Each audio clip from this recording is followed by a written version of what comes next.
Boa tarde a todos.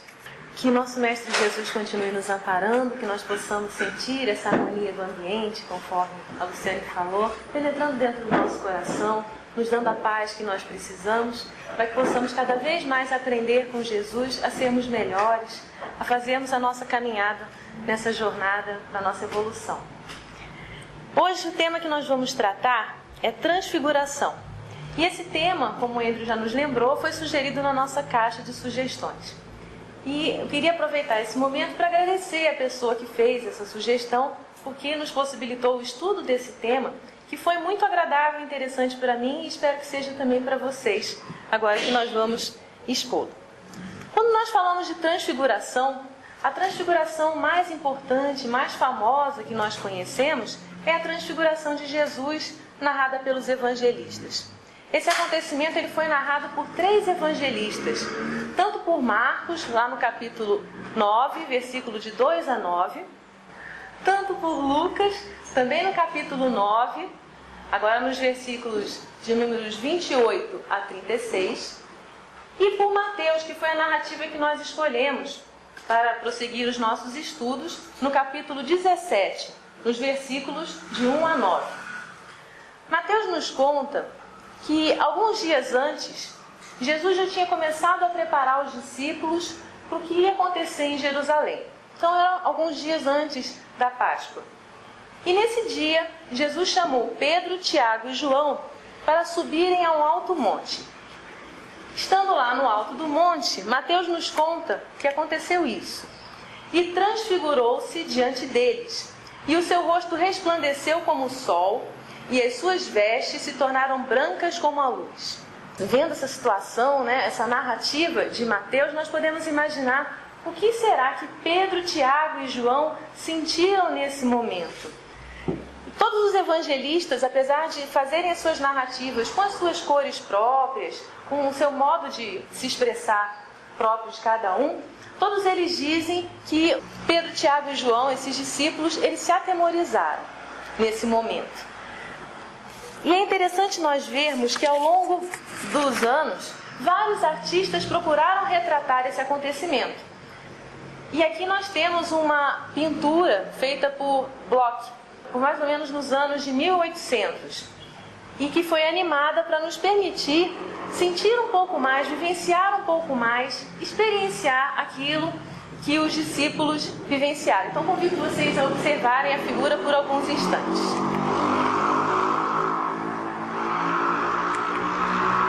Então foi mais ou menos essa situação que aconteceu. Mas a gente vê que esse fenômeno, esse acontecimento, aquilo que foi narrado aí pelos evangelistas, não foi só a transfiguração, porque a narrativa prossegue. Mateus nos conta que além dessa mudança de Jesus, dele aparecer com o seu rosto resplandecendo como o sol, das suas vestes se tornarem brancas como a luz, apareceram também 2 outras figuras que os discípulos identificaram como sendo Elias e Moisés. E essas figuras que estavam conversando com Jesus, ou seja, seriam 2 mortos, 2 desencarnados, como nós dizemos no Espiritismo, elas estavam visíveis para os discípulos. Tanto que Pedro, ele fala: Senhor, que bom que nós estamos aqui, porque eu vou poder construir então uma tenda para o Senhor, para Jesus, uma tenda para Moisés e uma tenda para Elias. Tendo alguma coisa para falar, Pedro queria participar daquela situação. A narrativa de Mateus continua nos dizendo que uma nuvem, então, cobriu todos aqueles que estavam vivenciando a situação. E de dentro da nuvem saiu uma voz dizendo: esse é meu filho amado.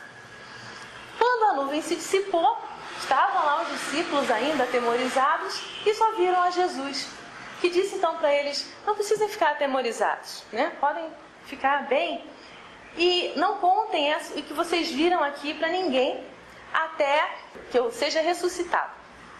E aí eles não entenderam menos ainda do que estava acontecendo, mas foi essa narrativa então que Mateus nos traz a respeito desse acontecimento, desse momento onde ocorreu a transfiguração. No momento de hoje nós vamos nos fixar, nos focalizar apenas na primeira parte dessa narrativa que traz a transfiguração. E o que nós vemos de características dessa transfiguração de Jesus? Bom, Mateus nos falou que seu rosto ficou como o sol. Então a gente viu que foi algo muito brilhante, né? E suas vestes também. Então a transfiguração envolveu o corpo inteiro, não só o rosto, destacou aqui o rosto para ficar como o sol, mas as suas vestes se tornaram brancas, como a luz. Essas são as características dessa transfiguração. Mas será que todas as transfigurações acontecem da mesma maneira, têm essas mesmas características, ou existem transfigurações diferentes com outras características? Buscando a resposta a essa pergunta, nós fomos primeiro ao dicionário. E o dicionário, quando a gente pergunta o que é transfiguração, nos explica o seguinte: a transfiguração vem de uma palavra do latim, transfiguratione, que significa ato ou efeito de transfigurar-se. E aí vale a pena a gente separar, decompor a palavra. Essa palavra está sendo formada pelo prefixo trans, que quer dizer além de, através, em troca, para além de, e já a parte final, radical, figuração, que quer dizer conformação, configuração, forma ou figura. Então, só observando a composição da palavra, transfiguração, poderia a gente entender como sendo uma forma que vai além, uma forma que vai através, uma forma que vai em troca de. Ainda não esclareceu muito, né? Mas o dicionário continua a sua explicação.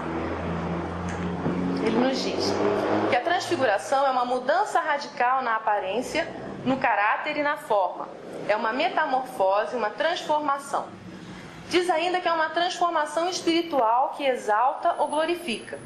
É o estado glorioso em que apareceu Cristo aos apóstolos sobre o Monte Tabor. Então, nessa definição que temos do dicionário, nós vemos que ela está se referindo a uma mudança de aparência, seria uma mudança física, na aparência e na forma. Mas ele também fala de uma mudança mais sutil, uma mudança no caráter, uma mudança, uma transformação espiritual.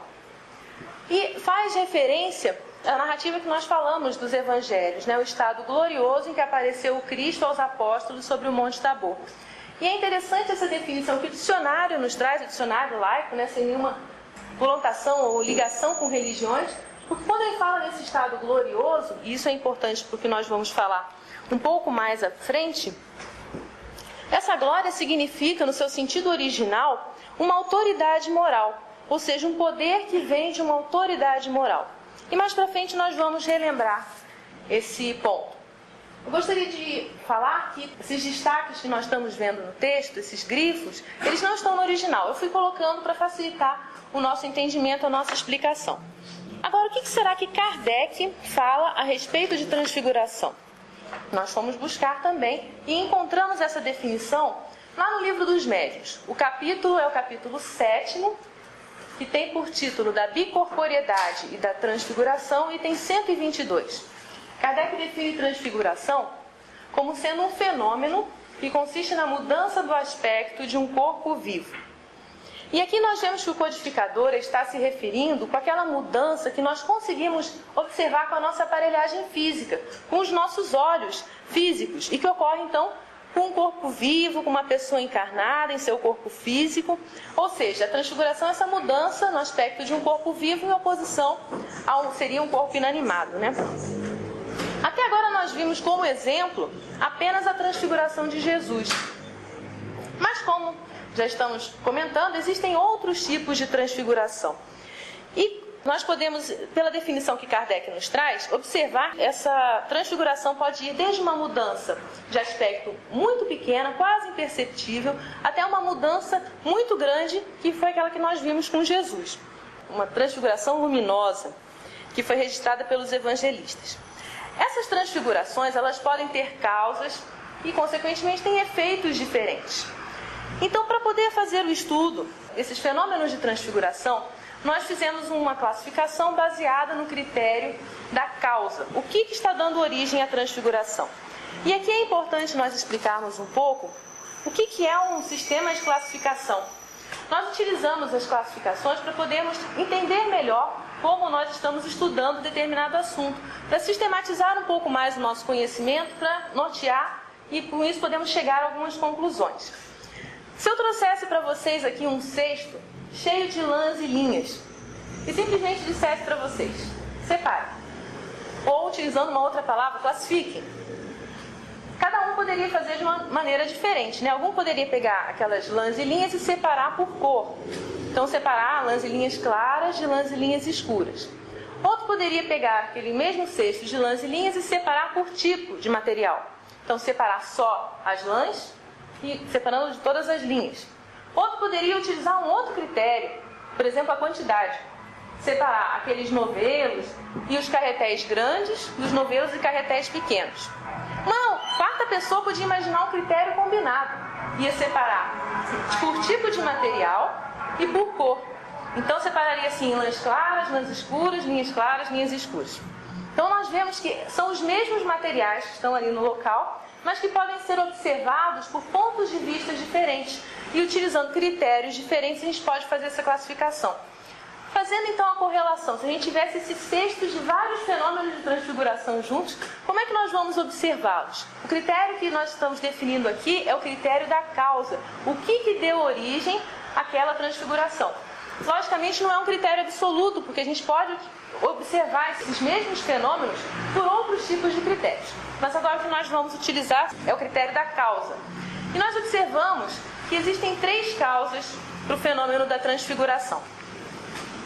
A primeira delas, também narrada lá no livro dos Médiuns, nos diz o seguinte: é uma simples contração muscular capaz de dar à fisionomia expressão muito diferente da habitual, ao ponto de tornar quase irreconhecível a pessoa.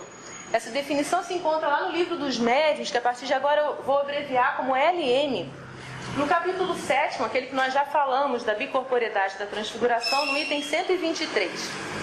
Então nós vemos como primeira causa apenas uma causa física, ligada ao corpo físico. Uma contração muscular que dá então essa mudança na aparência. E esse tipo de transfiguração nós já estamos mais habituados.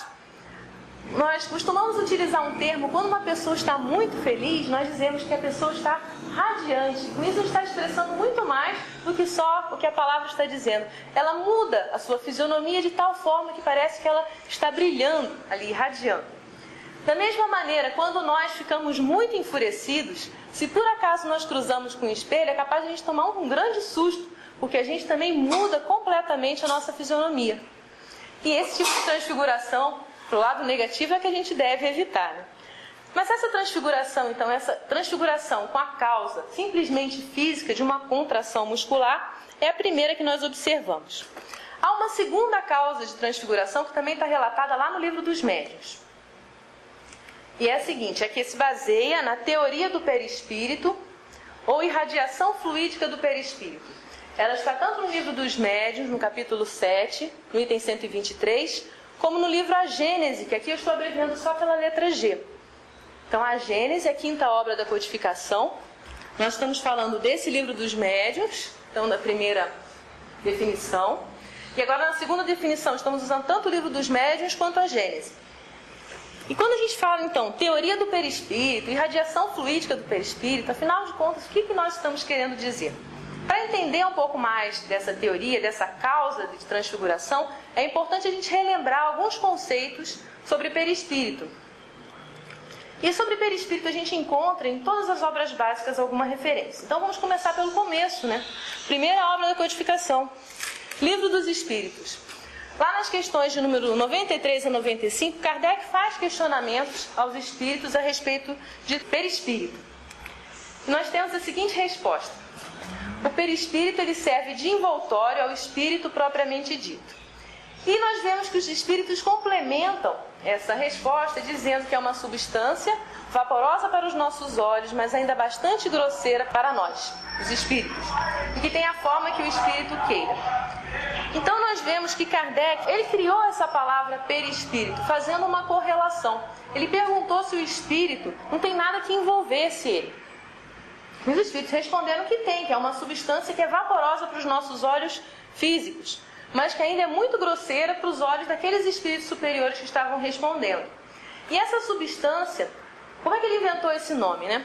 Ele lembrou que na planta nós temos a semente, a parte da semente, o germe, está envolvido por aquela carninha da fruta. E aquilo se chama perisperma. Per, no sentido que está em volta. E aí, o que está em volta do espírito seria perispírito, da mesma maneira. Esse perispírito, então, ele tem a forma que o espírito queira dar para esse perispírito. Aqui é interessante nós lembrarmos que nós somos compostos de 3 partes. Nós somos espíritos, estamos aqui encarnados com um corpo físico, e ligando esse corpo físico ao espírito, nós temos o perispírito.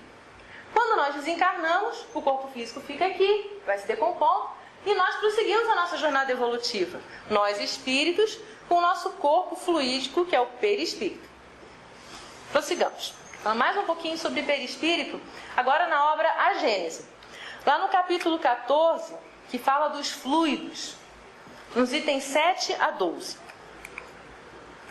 Lá nós encontramos o seguinte, que o perispírito é o corpo fluídico dos espíritos. A sua natureza está sempre de acordo com o grau de adiantamento moral do espírito. E o envoltório perispirítico de um espírito se modifica com o progresso moral que este realiza em cada encarnação. O que nós tiramos de informações a respeito do perispírito dessa obra Gênese, então? Que esse perispírito é também um corpo fluídico do espírito, e que esse corpo fluídico ele vai se modificando, ele não é o mesmo desde que o espírito começou a sua jornada evolutiva. Ele vai se aprimorando, ele vai ficando cada vez mais sutil, mais leve, cada vez menos grosseiro. Lembra que os espíritos superiores, quando responderam a Kardec, disseram que ele ainda era muito grosseiro, né, para a vista deles. Mas esse perispírito ele vai se modificando. E como é que esse perispírito ele se modifica? A partir da evolução do próprio espírito, do adiantamento moral do espírito. Conforme o espírito vai progredindo, conforme ele vai se tornando melhor, vai deixando as suas imperfeições, o seu corpo fluídico também vai se tornando cada vez mais sutil, mais leve, melhor. Temos agora as informações do Livro dos Médiuns. Lá no capítulo 6, que trata das manifestações visuais. No item 100, o codificador fez uma série de questionamentos para os espíritos. E na questão de número 21, ele perguntou assim: como pode o espírito fazer-se visível? E os espíritos responderam: o princípio é o mesmo de todas as manifestações. Reside nas propriedades do perispírito, que pode sofrer diversas modificações ao sabor do espírito. Bom, nessa resposta nós tiramos o seguinte: primeiro, que o princípio que está regendo essas manifestações visuais, físicas que nós estamos observando na parte mediúnica, estão relacionadas com o perispírito. Então é importante nós conhecermos melhor essas propriedades do perispírito para entendermos esses fenômenos. Outra coisa que ele fala é que o perispírito ele pode sofrer modificações. Então nós vemos que quando mais o espírito ele vai evoluindo, mais esse perispírito vai se sutilizando. Mas no mesmo nível evolutivo, ele pode promover modificações nesse perispírito. E como ele diz aí no final, ao sabor do espírito, significa conforme a vontade do espírito, conforme o poder que esse espírito tem. Vamos ver agora, na última obra que nós destacamos para falar de perispírito, é Obras Póstumas. Esse livro aqui, como o próprio título já sugere, são estudos de Kardec que foram reunidos após a sua desencarnação e publicados em forma de livro, Obras Póstumas. Nesse capítulo, na primeira parte, ele está estudando as manifestações dos espíritos em geral. E nesse parágrafo 3º ele vai falar só a respeito de transfiguração. No item 22, falando de perispírito, ele nos diz o seguinte: o perispírito das pessoas vivas goza das mesmas propriedades que o dos espíritos. Como já foi dito, o daquelas não se acha confinado no corpo, irradia em torno deste uma espécie de atmosfera fluídica. Então, quando ele fala ali de pessoas vivas, ele está se referindo a pessoas encarnadas. E aí ele fala que tem as mesmas propriedades do espírito. Nós lembramos, né? O espírito que ele está falando são os desencarnados, aqueles que não têm mais o corpo físico. São só espírito com o seu corpo fluídico, com o seu perispírito. E ele diz aqui que já tinha sido falado, em outro termo, né, como já foi dito, que no início desse capítulo ele comenta que o perispírito ele não está encerrado no corpo como se estivesse dentro de uma caixa. Ele irradia, ele é expansível. E essa expansão depende tanto do pensamento quanto da força da vontade, que pode dilatar, então, esse perispírito. Como ele irradia do corpo, então ele não está preso nesses limites do corpo. Sai desses limites do corpo e forma em torno uma atmosfera fluídica. A gente já vai ver um pouco melhor o que vem a ser isso. Bom, continuando. Agora voltemos então para a nossa transfiguração. Vamos passar então para a segunda causa de transfiguração, que nós falamos que é essa teoria do perispírito ou irradiação fluídica do perispírito. Já tendo relembrado o que é perispírito, Kardec nos diz lá no Livro dos Médiuns também, no mesmo capítulo 7, item 39. Está admitido que o espírito pode dar ao seu perispírito todas as aparências, que mediante uma modificação na disposição molecular, pode dar-lhe visibilidade, a tangibilidade e, consequentemente, a opacidade. O que ele está nos contando aí? Que o espírito ele pode modificar o seu perispírito a ponto de, num primeiro momento, fazê-lo visível. Porque quando nós estamos aqui encarnados, nós não conseguimos ver o perispírito nosso nem uns dos outros. Mas com essa modificação do perispírito é possível que ele se torne visível a todos nós, por exemplo. Ele pode se tornar também tangível, ou seja, nós poderíamos tocá-lo. E depois ele fala da opacidade, que é o contrário dele ser transparente. Vai então velar, vai cobrir o que tiver na frente ou atrás dele. Então nós já vimos que ele pode passar por essas modificações. Continuando então, agora Kardec vai entrar no ponto. Figuremos agora o perispírito de uma pessoa viva. Aí ele está se referindo a um encarnado. Irradiando-se em volta do corpo de maneira a envolvê-lo numa espécie de vapor. Perdendo ele a sua transparência, o corpo pode desaparecer, tornar-se invisível, ficar velado. Olha que interessante o que ele está contando aqui. Então nós estamos aí encarnados, nosso perispírito está normal, nós vamos começar a irradiá-lo, ele forma como se fosse uma espécie de vapor. A gente pode imaginar como vapor ou então como uma neblina muito forte. Quando tem uma neblina muito forte, a gente não consegue ver nada quase, né? Nem na frente, nem atrás, fica tudo velado. E é exatamente esse tipo de velar que faz o corpo desaparecer e tornar-se invisível. Ele não sumiu, ele está ali. Mas essa nuvem que fica por cima faz com que a gente não o veja mais e é como se ele se tornasse invisível. E aí ele termina dizendo, no mesmo lugar, né, no Livro dos Médiuns, poderá então o perispírito mudar de aspecto, fazer-se brilhante, se tal for a vontade do espírito e se este dispuser de poder para tanto. E olha que interessante aqui, nós temos que o perispírito ele vai então mudando de aspecto, pode tornar-se brilhante. A gente lembra da transfiguração de Jesus, né? Tornando-se brilhante de acordo com a vontade do espírito, se esse dispuser de poder para tanto. Olha, essa vontade e esse poder estão relacionados, como nós vimos lá na Gênese, em relação ao grau de adiantamento moral do espírito. Quanto mais adiantado ele for, tanto mais poder ele vai ter e vai poder utilizar a sua vontade para fazer essa modificação. Isso que nós falamos daquele estado glorioso que o dicionário definiu, é isso, essa vontade, esse poder que o espírito vai ter para poder fazer a sua modificação.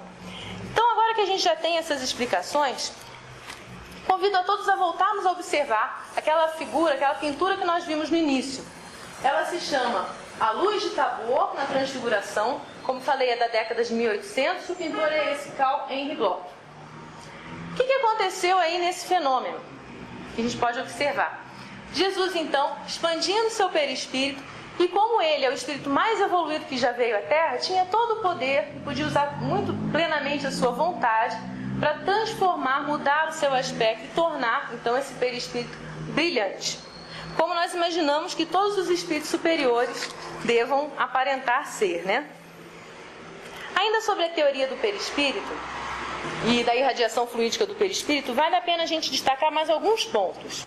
Na Gênese, Kardec, lá no capítulo 14, nós já nos referimos, Kardec nos diz o seguinte: pode a imagem real do corpo apagar-se mais ou menos completamente sob a camada fluídica e assumir uma outra aparência. Ou então, vistos através da camada fluídica modificada, os traços primitivos podem tomar uma outra expressão. Então, essa nuvem que vai se irradiar, que vai formar por cima do corpo, essa nuvem tomar uma outra aparência, ou fazer com que, olhando através dela, nós vemos modificados os traços daquele corpo que está quase velado nesse caso. Ainda na Gênese, no mesmo lugar, Kardec nos chama a atenção para um ponto muito interessante. Se saindo do terra a terra, o espírito encarnado se identifica com as coisas do mundo espiritual, pode a expressão de um semblante feio tornar-se bela, radiosa e até luminosa. Se ao contrário o espírito é presa de paixões mais, um semblante belo pode tomar um aspecto horrendo. Então nós vemos aqui que é o que aconteceu com Jesus, que já estava ligado, né, naturalmente ao mundo espiritual, ao plano superior. Saindo dessa vibração só nossa do terra a terra, nós podemos nos identificando com as coisas positivas do plano espiritual, mudar a nossa expressão. E com isso, um semblante que até não era tão bonito assim, tornar-se belo, radioso, luminoso. E da mesma forma, se nós nos identificamos com um lado negativo, com paixões mais, mesmo que nós tenhamos um corpo físico muito belo, ele pode apresentar esse aspecto horrendo que nós com certeza queremos evitar. E aqui vem uma pergunta: será que a gente só tem de exemplo de transfiguração a transfiguração de Jesus? E não, nós vimos que na própria Bíblia nós encontramos outro exemplo de transfiguração, lá no Velho Testamento, que é a transfiguração de Moisés. Nós encontramos no Êxodo, em dois trechos diferentes do mesmo capítulo, no capítulo 34, nos versículos 29 e 35, as seguintes narrativas. E aconteceu que, descendo Moisés do Monte Sinai, trazia as 2 tábuas do testemunho em suas mãos. Sim, quando desceu do monte, Moisés não sabia que a pele do seu rosto resplandecia depois que falara com ele.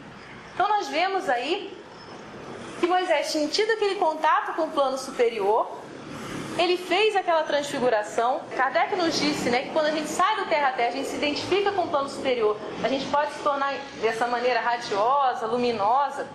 Isso também aconteceu com Moisés. E ele não tinha percebido o que tinha acontecido com ele. Foram os outros que observaram. E no outro versículo, no 35, assim, pois, viam os filhos de Israel o rosto de Moisés, e que resplandecia a pele do seu rosto. E tornava Moisés a pôr o véu sobre o seu rosto, até entrar para falar com ele. Então nós vemos que essa transfiguração tem uma característica diferente. Ela foi duradoura. Durante um bom tempo ele continuou irradiando, com o seu rosto todo modificado, com muita luz ali. Tanto é que para poder continuar convivendo com os seus ali, ele tinha que usar um véu sobre o rosto. E só tirava esse véu quando ele voltava, com esse contato mais íntimo com o plano superior. Nós vimos que isso acontece então com os encarnados, essa irradiação fluídica do perispírito. Mas será que pode acontecer com os desencarnados? Se o princípio é o perispírito e os desencarnados também têm perispírito, nada obsta que isso também aconteça com os desencarnados. E nós encontramos alguns exemplos nas obras de André Luiz. Alguns vão lembrar que lá no Missionários da Luz, André Luiz ele nos conta da transfiguração de Alexandre. Alexandre é o seu instrutor nesse livro, Missionários da Luz. E a narrativa de André Luiz é a seguinte: nesse instante, Alexandre silenciou, mantendo-se então em muda rogativa. Nós vemos aqui que essa muda rogativa é como se ele estivesse em oração, né? Estava em prece. Da mesma maneira que Moisés, quando se ligou ao plano superior, da mesma maneira que Jesus, quando estava lá no alto do monte, é sempre essa ligação com algo superior. Comovido, admirado, isso quem está falando é André Luiz, né? Notei que o generoso instrutor se transfigurava ali aos nossos olhos. Pela primeira vez depois de meu retorno ao novo plano, observava acontecimento tão singular. Suas vestes tornaram-se de neve radiosa, sua fronte emitia intensa luz, e de suas mãos estendidas evolavam-se e saíam raios brilhantes, que caindo sobre nós pareciam infundir-nos estranho encantamento. Profunda emoção dominou-me o íntimo e quase todos nós, sem definir a causa daquelas divinas vibrações, chorávamos de alegria, contendo o peito opresso de júbilo inesperado. Então nós vemos aqui que essa transfiguração do Alexandre, relatada por André Luiz, que estava acontecendo no plano espiritual, traz as mesmas características da transfiguração de Jesus, né? Do rosto emitir intensa luz, das vestes também se tornarem brilhantes. E aqui ainda tem o adendo de falar que das mãos saíam raios brilhantes que estavam caindo sobre eles. Mas o interessante da gente observar nessa narrativa é que não é um fenômeno físico, como se a gente acendesse uma luz em casa e visse algo brilhando. Ele conta de uma emoção muito diferente que tomou conta dele, que é o que toma conta de todos nós quando a gente se liga a esse plano superior de verdade mesmo, com intensidade. Ele fala então de uma profunda emoção que toma conta do íntimo, ele fala de uma alegria, chorávamos de alegria, divinas vibrações, júbilo inesperado. Então era uma multidão de emoções, de sentimentos que ele estava tendo ali, que vinham junto com aquele fenômeno. Não era um fenômeno físico em si, mas todo aquele conjunto.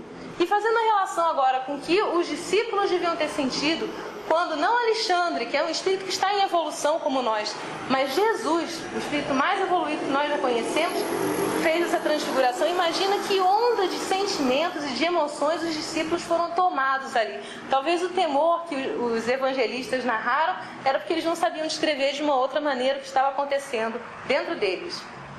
A outra narrativa que nós temos de uma transfiguração no plano espiritual está no livro Os Mensageiros.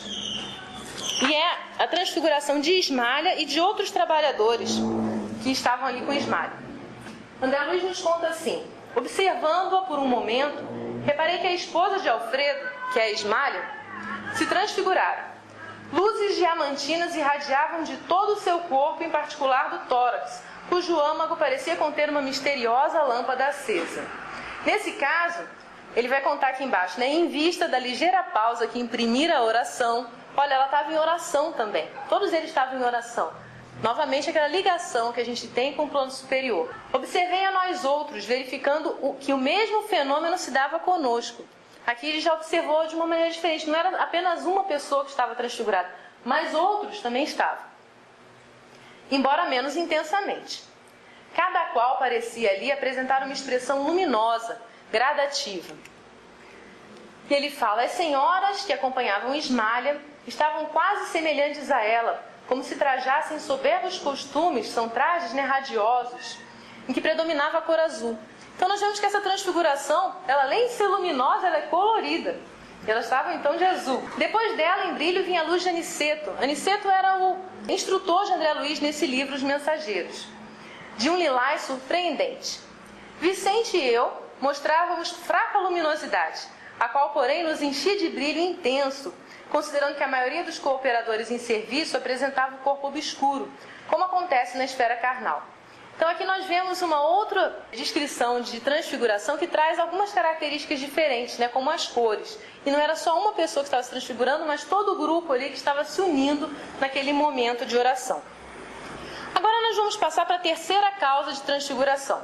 E antes de começar a explicar qual é essa terceira causa, vale a pena nós trazermos aqui a narrativa de um fato que Kardec vai utilizar como base para fundamentar essa causa que ele apresenta como uma das causas da transfiguração. Também está lá no Livro dos Médiuns, no mesmo capítulo 7, no versículo 122. O fato que ele narra aconteceu nos anos de 1858 e 1859. Ele nos diz assim: uma mocinha de mais ou menos 15 anos gozava da singular faculdade de se transfigurar.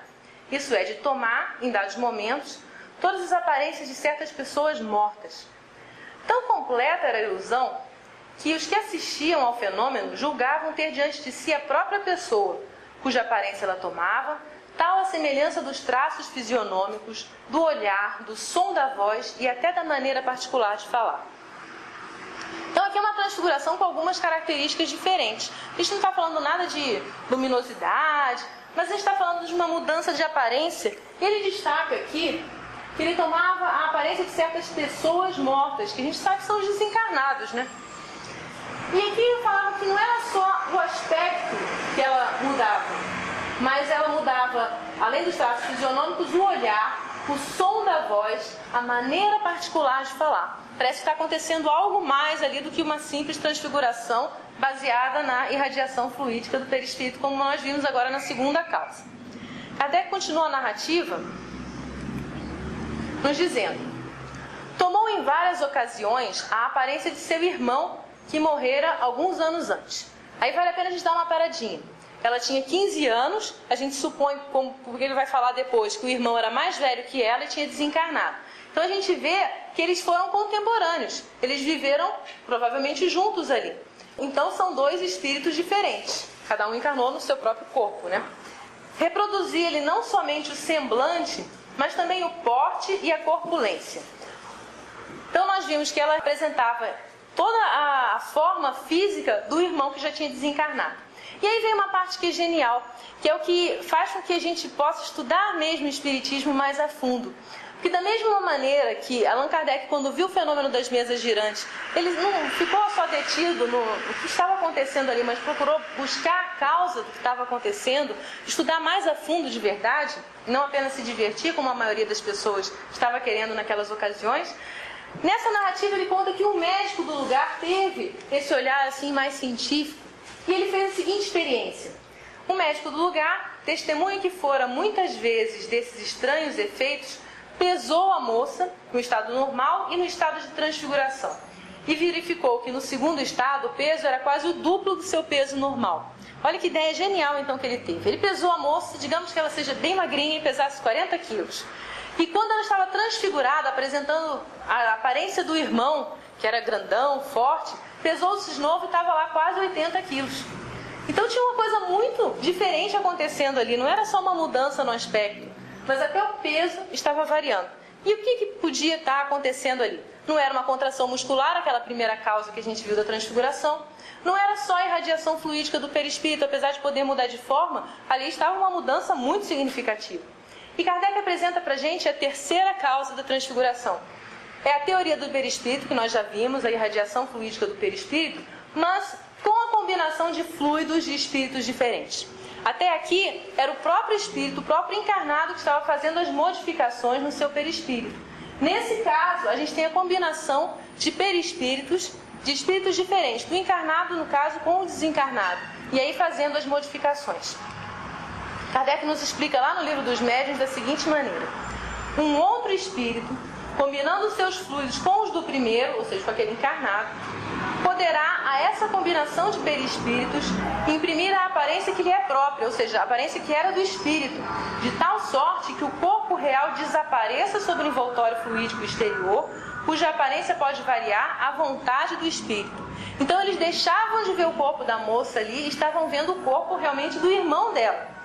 E essa modificação acontecia à vontade, de acordo com o espírito que estava ali, que estava atuando. Naturalmente, quando a gente narra esse fato, milhares de questionamentos nos surgem a respeito do que está acontecendo ali. E esse estudo foi feito por Kardec, está apresentado na Revista Espírita de 1859, na edição de março, em que ele faz uma série de questionamentos também para o Espírito São Luís a respeito desse fenômeno. Então nós convidamos aqueles que quiserem prosseguir, entendendo melhor essa terceira causa da transfiguração, a procurar nessa Revista Espírita esses esclarecimentos.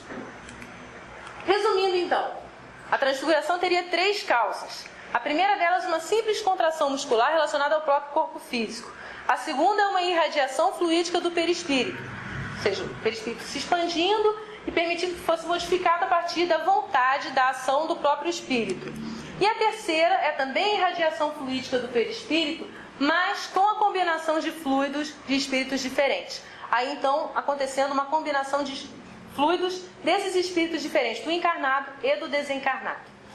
Agora nós convidamos a todos a observar aquele mesmo nosso sexto de vários fenômenos de transfiguração sobre um outro critério, um outro olhar, sobre os tipos de transfiguração.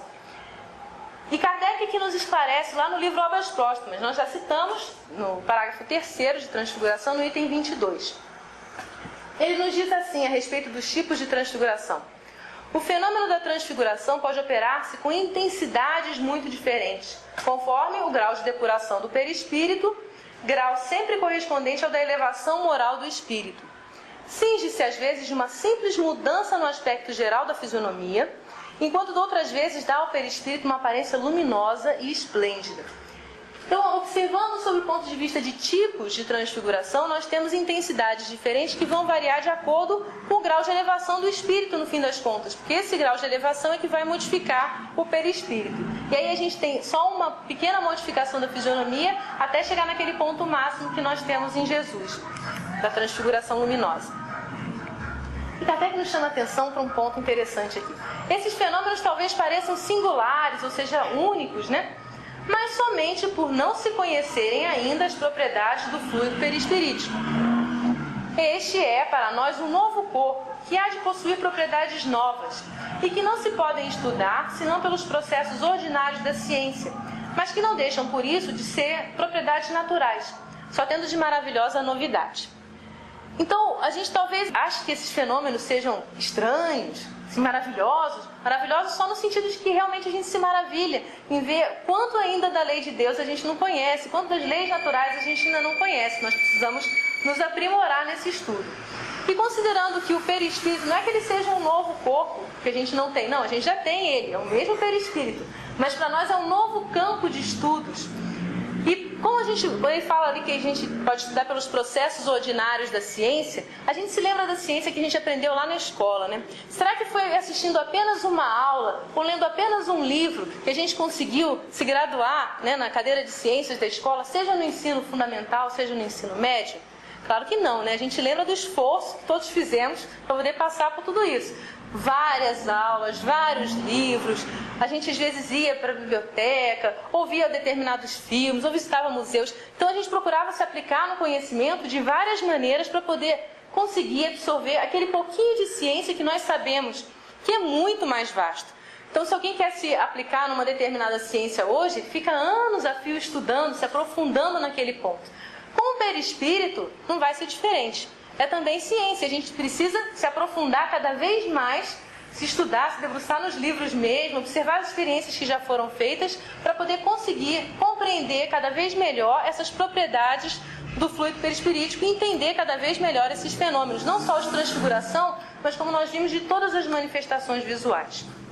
Voltando então para a transfiguração de Jesus, que foi o nosso início. Lá na Gênesis, no capítulo 15, que fala dos milagres do Evangelho, Kardec ele vai comentar um pouco a respeito dessa transfiguração de Jesus. Ele nos diz que de todas as faculdades que Jesus revelou, nenhuma se pode apontar estranha à condição de humanidade, e que se não encontre comumente nos homens, porque estão todas na ordem da natureza. Então nada do que Jesus fez está impedido para que nós façamos também, porque Jesus não veio destruir a lei, ele veio dar cumprimento à lei. E nós precisamos conhecer bem essa lei para também dar cumprimento a ela e podemos fazer tudo aquilo que ele fez e continua fazendo, né? Como nos diz João, lá no seu Evangelho, no capítulo 14, versículo 12, em que Jesus diz, né? Aquele que crê em mim fará as obras que eu faço e as fará muito maiores do que estas. Então, está tudo dentro da condição de humanidade, tudo dentro das leis da natureza, nós precisamos nos aplicar, nos melhorando, nos aprimorando para poder colocá-las em prática. Aí Kardec conclui dizendo que pela superioridade, porém, da sua essência moral e das suas qualidades fluídicas, aquelas faculdades atingiam nele proporções muito acima das que são vulgares. Jesus já tinha então concluído aquela sua etapa de evolução que nós ainda estamos a caminho. E por isso que nele todas essas propriedades aparecem no ponto máximo, né? E serve de inspiração para nós também chegarmos até lá. E falando tanto de transfiguração, nós vimos muitos pontos, muitos aspectos científicos da transfiguração, mas o que será que ela veio dizer para nós? Porque Jesus não veio só para nos elevar intelectualmente, fazendo com que a gente estude e melhore a nossa capacidade intelectiva. Ele veio principalmente falar ao nosso coração e nos ajudar a evoluir moralmente, a nós crescermos como espíritos. E todos os fenômenos, todas as ocasiões da vida de Jesus trazem ensinamentos para nós, não só da ordem física, na ordem intelectual, mas também em ordem moral, na ordem espiritual. E fizeram esse questionamento a respeito da transfiguração para Emmanuel, que o respondeu lá no livro Consolador, na questão de número 310, psicografia do Chico Xavier, desse livro. Perguntaram então para ele, a transfiguração do Senhor é também um símbolo para a humanidade? O que nós podemos tirar desse fenômeno da transfiguração? E Emmanuel conclui para nós, todas as expressões do Evangelho possuem uma significação divina, e no Tabor contemplamos a grande lição de que o homem deve viver a sua existência no mundo sabendo que pertence ao céu. Lembra daquela nossa relação cada vez maior, mais estreita com o plano espiritual superior, saindo do terra a terra? Então é isso que ele está nos convidando. A gente possa, sabendo que pertence ao céu por nossa sagrada origem, afinal todos nós somos filhos de Deus. Sendo indispensável desse modo, que se desmaterialize a todos os instantes, para que se desenvolva em amor e sabedoria na sagrada exteriorização da virtude celeste, cujos germes lhe dormitam no coração.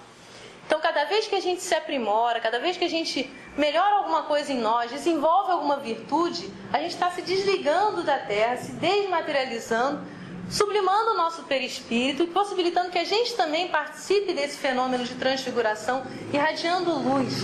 E quando a gente lembra hoje, da Conferência Espírita, que está com o tema Um Amanhecer de uma Nova Era, nos convidando a todos a participar desse momento de mudança da humanidade, de transformação, quando a gente lembra de amanhecer, a gente pensa na luz, E aqui Jesus nos convida que nós acendamos essa luz dentro de nós. Nós já vemos como. É possível acender essa luz fisicamente até dentro de nós, a partir da transfiguração. Então, que nós possamos cada vez nos aprimorar mais. Fica o convite de Emmanuel para esse nosso aprimoramento, para a nossa melhoria. Nós deixemos para trás os vícios, as imperfeições e busquemos o desenvolvimento de todas essas virtudes que já estão dentro do nosso coração. Quero agradecer a vocês a atenção e convidar a todos para que a gente possa fazer uma prece de agradecimento nesse momento. Querido Mestre Jesus, é com muita alegria que te lembramos de tua vida, de tantos acontecimentos que são importantes para nós. Permita, Senhor, que possamos sentir-te, vibrando luz em volta de nós, dentro de nós, convidando-nos a nos desenvolver, a deixarmos para trás as sombras a que nos apegamos, procurando crescer, buscando a paz, a felicidade que tanto almejamos. Pedimos, Senhor, que a tua luz possa se expandir, não ficar apenas nesse ambiente, mas visitar todos os corações que nós sabemos que estão em sofrimento nesse momento. Visitar todas as nações que se encontram em atrito, permitindo que elas tenham esse bálsamo de esperança e de paz, sabendo da paternidade divina, que ama a todos nós e que deseja que todos nós possamos chegar a esse porto seguro de felicidade. Abençoa-nos, Jesus, hoje sim. Guarda-nos na tua paz.